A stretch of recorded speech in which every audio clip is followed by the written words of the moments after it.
Tapi percuma ya, ngomong sama golongan seperti itu percuma. Nggak mau tahu. Nggak tahu apa yang di kepalanya itu. Kita bawakan dalil Al-Quran, kita bawakan hadis Nabi Muhammad, langsung aja itu ayatnya benar tapi nafsirnya salah, itu hadisnya dhaif, itu hadisnya benar pemahaman. Subhanallah, nggak mau mencari kebenaran. Maunya orang harus ikut dia. Hanya dia yang benar, hanya dia yang tahu. Ya Habibi ya Muhammad. Akhina Dodi dari Bogor ingin bertanya, Habib, apakah syirik meminta tolong kepada Rasul sallallahu alaihi wasallam seperti mengucapkan Assalamualaikum ya Sayyidi ya Rasulullah adrikni atau agisni ya Habib. Semoga Habib panjang umur dalam keadaan taat kepada Allah Subhanahu wa taala. Amin.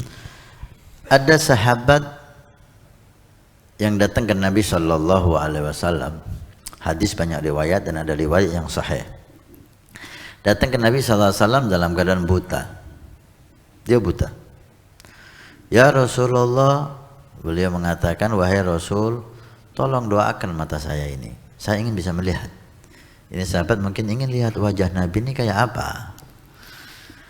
Nabi menjawab, in syi'ta da'autuk wa in syi'ta sabart walakal jannah. Kalau kamu mau doa, saya doakan. Dan insya Allah kamu melihat normal, tapi kalau kamu mau sabar, surga.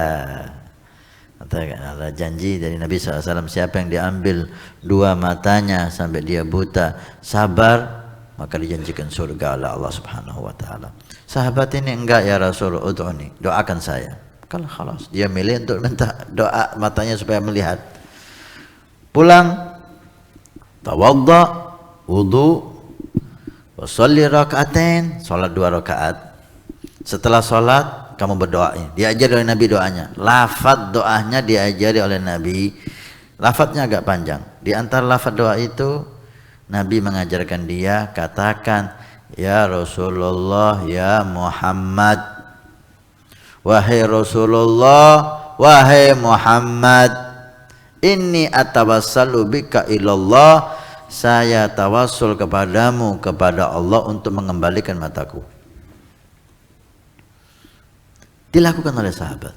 Pulang, wudhu seperti diperintahkan Nabi, sholat 2 rakaat seperti diperintahkan Nabi, dan berdoa dengan doa yang diajarkan Nabi. Di antara doa itu ada kalimat ya Muhammad.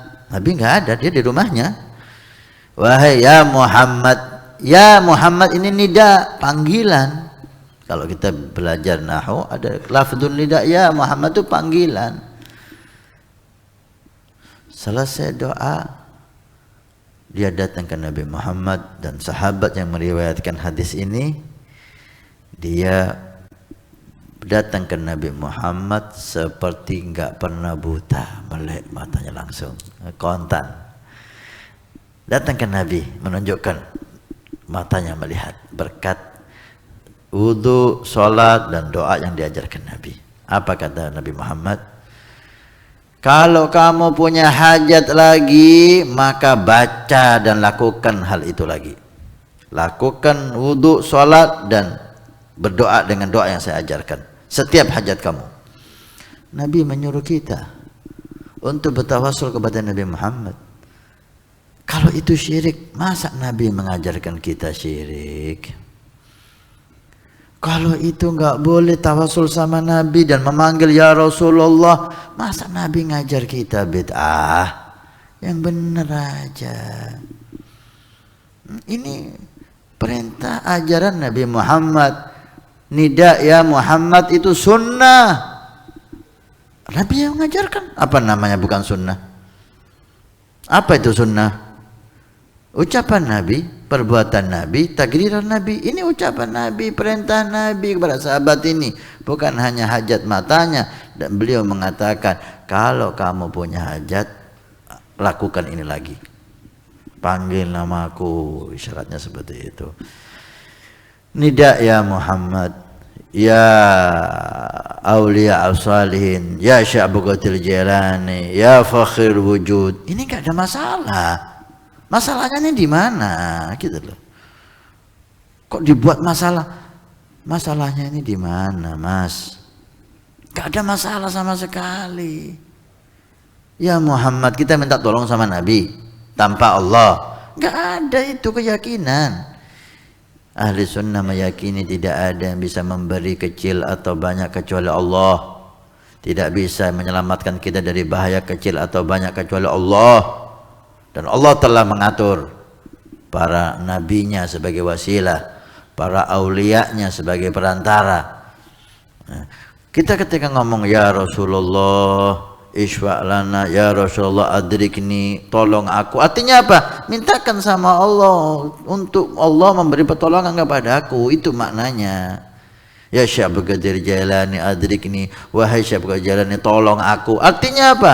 Mintakan kepada Allah supaya Allah menolong aku, bukan minta kepada Syekh Abdul Qadir Jailani. Syekh Abdul Qadir Jailani gak bisa berbuat apa-apa selain izin Allah. Nabi pun gak bisa berbuat apa-apa selain izin Allah. Jadi jangan kita ini suudzon dulu gitu loh. Jangan kita ini suudzon, buruk sangka dulu. Inilah karena kebencian di hati langsung memvonis. Anda akan malu bahwa Anda salah. Enggak ada. Ahli sunnah itu yang mengajarkan syirik enggak ada. Nidak ya Rasulullah, nidak ya Faqihil Muqaddam, nidak ya Syekh Abdul Qadir Jailani. Ini sama sekali enggak ada masalah dalam akidah. Ini Nabi Muhammad. Itu makanya tanya apa maknanya, gitu loh. Enggak ada. Kita yakin enggak ada yang bisa berbuat apa-apa kecuali izin Allah. Kalau kita ngomong ya Rasulullah, artinya mintakan sama Allah untuk membantu kita. Ya Syekh Abdul Qadir Jailani, ya Fakhrul Wujud, ya Muhdhar, semuanya itu mintakan kepada Allah untuk Allah membantu kami, menolong kami, gitu. Nah, itu kadang-kadang dipahamkan tetap tidak mau paham, repot kan? Sudah kita jelaskan. Kenapa Anda katakan syirik? Minta tolong sama manusia, menyekutukan Allah. Kalau menyekutukan Allah syirik, kita sepakat. Gitu lah. Minta tolong sama manusia syirik belum tentu. Lihat niatnya. Anda ke dokter, nggak minta tolong ke dokter. Apa artinya Anda ke dokter? Minta tolong ke dokter, dok, tolong dok, saya sakit ini. Syirik semua itu yang ke dokter. Yang ke rumah sakit, tutup sudah semua rumah sakit. Bukan semua orang minta tolong itu syirik. Orang yang meyakini Allah itu punya sekutu atau ada makhluk, baik itu nabi, itu wali, itu dokter, itu siapapun bisa berbuat tanpa izin Allah, syirik, itu akidah kita. Tapi akidah kita tidak pernah meyakini ada selain Allah yang bisa berbuat. Semuanya dengan izin Allah. Wabtaghu ilahil wasilah. Allah telah menetapkan dalam Al-Quran ke Allah itu harus lewat wasilah, dan wasilah itu ada amal saleh, wasilah itu ada orang saleh. Wasilah amal saleh seperti yang ada di hadis Riyadhus Shalihin, 3 orang yang tawasul dengan amalnya. Wasilah orang saleh seperti yang diajarkan Nabi SAW ini, nggak ada masalah. Maka tapi percuma ya ngomong sama golongan seperti itu percuma, nggak mau tahu, nggak tahu apa yang di kepalanya itu.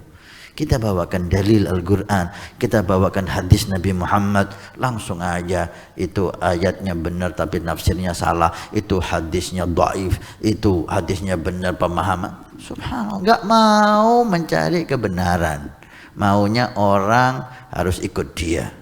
Hanya dia yang benar, hanya dia yang tahu.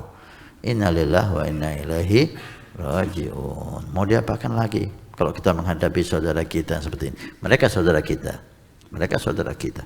Kita doakan mereka, ikut dalam doa kita, karena mereka muslim, mereka mu'min, bersyahadat. Wa hisabuhum 'ala Allah. Di akhirat dia tergantung Allah Subhanahu wa taala. Dengan saudara kita yang semacam ini, apa yang bisa kita lakukan? Doa. Kita nggak mau menghabiskan waktu untuk mereka, mau dipahamkan dengan ilmu dalil, dengan mantik, dengan akal. Alhamdulillah, Tidak mau, lana amaluna walakum a'malukum. Selesai. Nabi bersabda, man bana masjidan banallahu baitan fil jannah. Siapa yang ikut membangun masjid, maka Allah akan membangunkan rumah di surga. Pondok Pesantren Nurul Iman akan membangun masjid 2 lantai plus aula. Maka kami mengajak untuk kita dan Anda mendapatkan rumah di surga. Kami membutuhkan 2.000 orang, per orang 100.000 per bulan selama 1 tahun. Silahkan Anda daftarkan diri Anda atau almarhum dari orang tua keluarga Anda yang sudah meninggal, atau Anda niatkan untuk putra Anda supaya menjadi putra yang saleh salehah. InsyaAllah dengan masjid di Pondok Pesantren Nurul Iman yang insyaAllah makmur dengan sholat, qiyamul lail, zikir, majelis taklim, belajar agama Allah. Setiap kalimat, setiap bismillah, setiap ilmu Anda dapat pahala. Setiap rakaat Anda dapat pahala. Hani'an lana wa hani'an lakum kalau kita punya rumah di surga Allah. Mudah-mudahan Allah mencatat kita sebagai hamba yang punya rumah di surga.